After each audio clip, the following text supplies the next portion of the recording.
हम हमेशा emotional intelligence की बात करते रहते हैं, लेकिन इमोशनल इंटेलिजेंस का सबसे सही एग्जाम्पल क्या हो सकता है, यह आपको इस रील के खत्म होने तक मालूम पड़ जाएगा।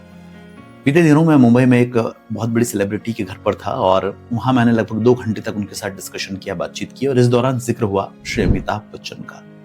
क्योंकि अमिताभ बच्चन साहब के लिए बहुत सारी आवाजें वो डब कर चुके हैं। कई बार अमिताभ बच्चन साहब के लिए उन्होंने अलग अलग भाषाओं में जो है डबिंग की है। उन्होंने बताया कि इमोशनल इंटेलिजेंस को यदि समझना हो तो अमिताभ बच्चन की पूरी जिंदगी को बहुत बारीकी से आपको ऑब्जर्व करना चाहिए।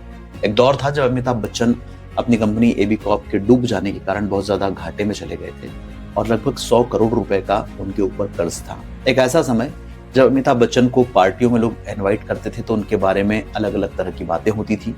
एक ऐसा टाइम जब फैंस अमिताभ बच्चन के साथ फोटो खिंचवाने में कतराते थे, और कुछ दौर तो ऐसा भी आया जब अमिताभ बच्चन को अगर किसी ने देखा तो या तो उन्हें पहचानने से इनकार कर दिया या पूरी तरह से इग्नोर करके आगे बढ़ गए। लेकिन इन तमाम सारी चीजों में अमिताभ बच्चन पूरी तरह से खामोश रहे, चुप रहे, अपने ऊपर काम करते रहे और सही वक्त के आने का इंतजार करते रहे। एक दिन बच्चन साहब अपने घर में बैठे थे परिवार के बीच, और तभी अचानक बात करते करते वो एकदम से खड़े होते हैं और अपनी फैमिली से कहते हैं कि बस बहुत हुआ, अब मैं दिखाता हूं लोगों को कि अमिताभ बच्चन कौन है।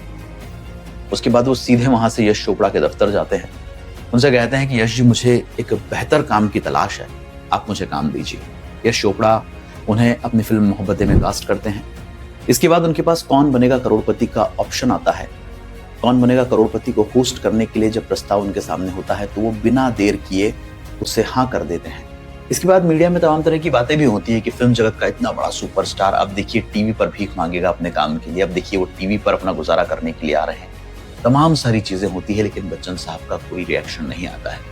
और उसके बाद कौन बनेगा करोड़पति का पहला एपिसोड रिलीज होता है और जितने भी क्रिटिक हैं उन सब के मुंह पर ताले लग जाते हैं। उसकी मैसिव सक्सेस का अंदाजा क्या हो सकता है ये हम सब जानते हैं। कौन बनेगा करोड़पति के ढेरों सीजन्स आए, लेकिन अमिताभ बच्चन को कोई भी रिप्लेस नहीं कर पाया।